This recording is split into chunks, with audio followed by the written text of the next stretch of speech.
Hello, Collective. Wendy Joy. Compassion. Compassion is something that we all believe is inside of us, that we all believe we can just provide when and where we feel that a situation, a time, a space, a place would need a little bit more of your personal focused attention, right? Through compassionate words, gestures, deeds, movement, help, insightful words. Compassion comes in a multitude of forms. And although we all do have compassion inside of us, not everybody shows it. And not everybody receives it. And I've lived a life where I've never really received compassion, not on a everyday, once a month, twice a year, every other decade existence. I was never really given compassion. I was given a list of orders and directives. I was told, figure it out. Don't cry about it. Don't, sit and pout. Work it out. So I never really had compassion. And knowing that that's how I was raised by my family, by the world, by society, by everybody. Everybody just said to me, deal with it, figure it out. If you don't like it, change it. Don't get yourself into trouble, meaning don't step out of society's box, and nobody will have much to say to you.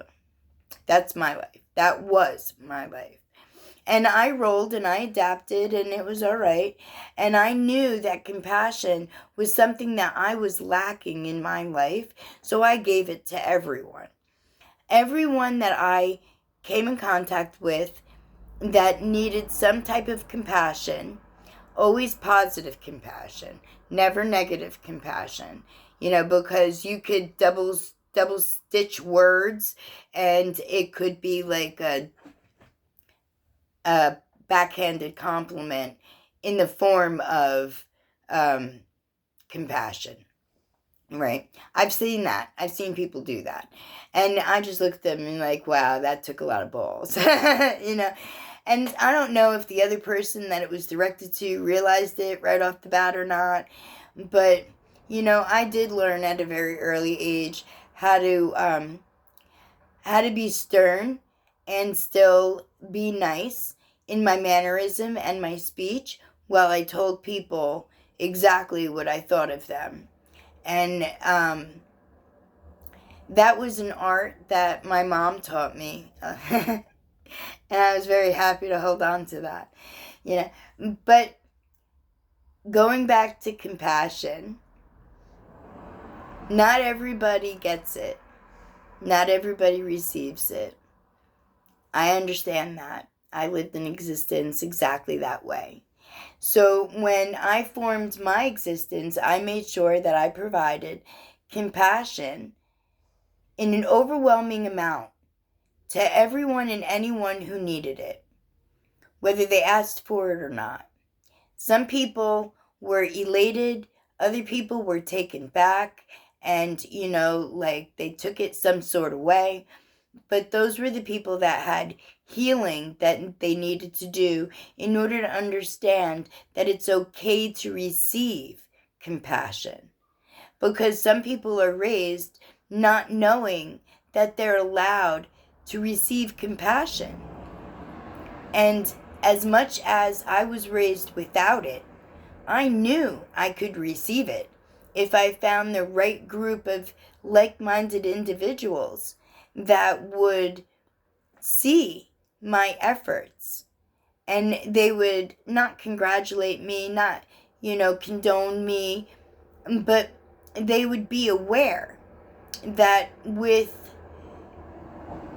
even with the negative, low vibrational things that other people want to throw at you, you still have free will and the ability to choose what it is that you want. And strength is doing what you should be doing, regardless of what people around you are thinking, saying, or feeling towards the actions, the movement that you're making, right? So pat yourself on the back because you have certainly then embraced compassion. And that's a wonderful aspect, and it will help you on your journey of ascension. Compassion to yourself, to others, to animals, to the world, to the people within it who may not be awake or may not be aware.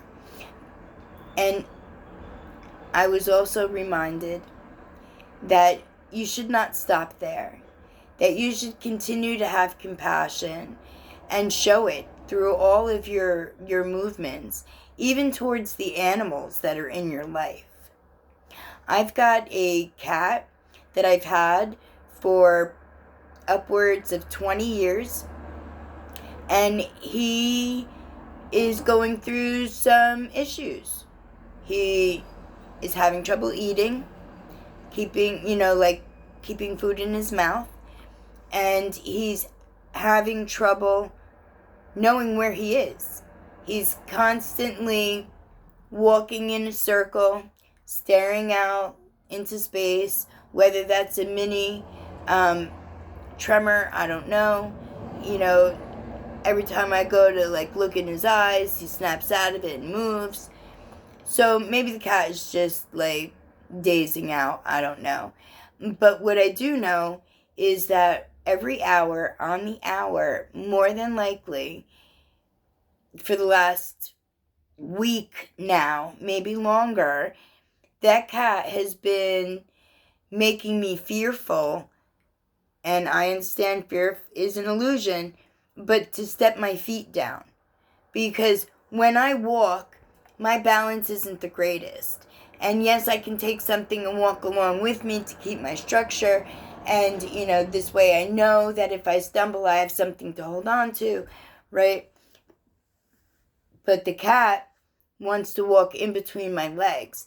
And when I pick up my foot to walk, the cat is under it, the next foot forming, right? So we fell this morning. It was 5 o'clock or 6 o'clock in the morning because the cat was, nudging me and pushing me while I was laying down, still asleep, wanting to eat. I'm like, Mike, can't you wait?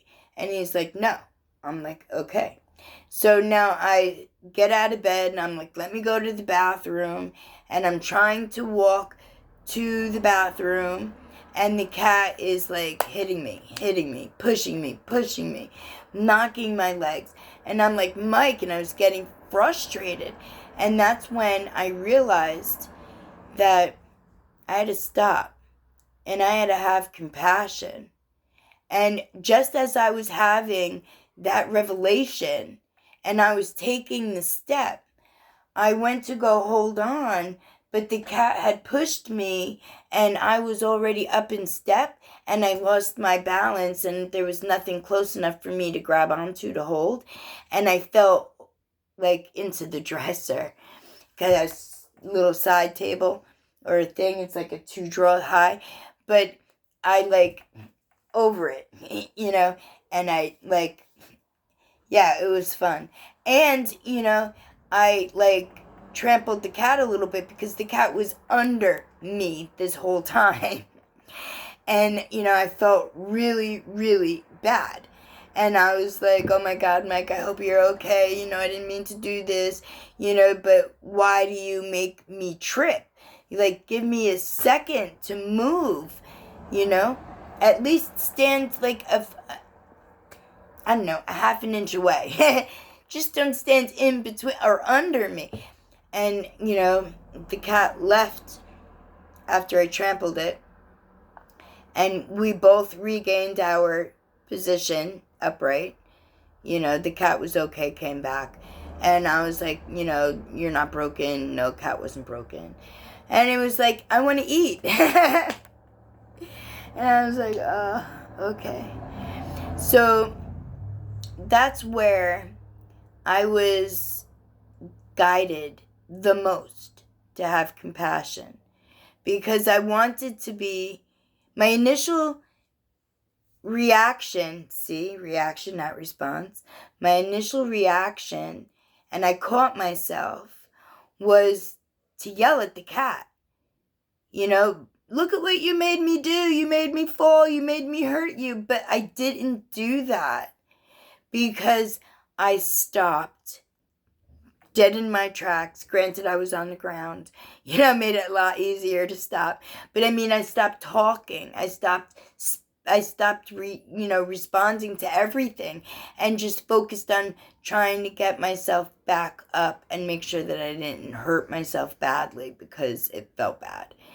And if I felt bad, physically bad, you know, like the corner of the dresser was like right there, you know, then God only knows what the cat might have felt, you know. And at that moment, I was filled with sympathy for the cat that I could have maybe, you know, inadvertently might have hurt it. And I did not want to do that. Not at the beginning of the day, middle, and nothing. You know what I mean? No one wants to do that. But that's when I was reminded about compassion. And it was a two-way. I was intuitively guided to have compassion for an ailing cat who doesn't know much about what he used to in today's current state. And to have compassion for me, because I didn't mean to do any of those things. And instead of beating myself up for the possibility that thankfully did not happen, did not seriously hurt me or the cat, that compassion is needed for me too. And that there's enough compassion within me to share it with me. So, the moral of this story is that you have all the compassion that is needed and is continually regenerated within you so that you can provide that to another while you provide that to yourself. And you look at eyes, your eyes, and you say how compassionate and thankful that you are to be able to not only help another but to help yourself through sympathy or empathy or stopping and breathing and refocusing and understanding that there's a much bigger picture. And once you grab hold of that little tiny strand, it's going to start to vibrate and grow into a huge rope. And before you know it, you're going to have the safety of the divine with you. All because you started out with just a little bit of compassion for another and yourself. I cannot wait to hear your adventures. Shoot me a note and let me know. Meanwhile, whatever it is you do today, may compassion, love, light, positivity, possibility, and a huge rope grow from the little tiny strand that you may have within your hand. I'm rhyming again. My collective, whatever you do, I send love to you today and every day. Blessed be.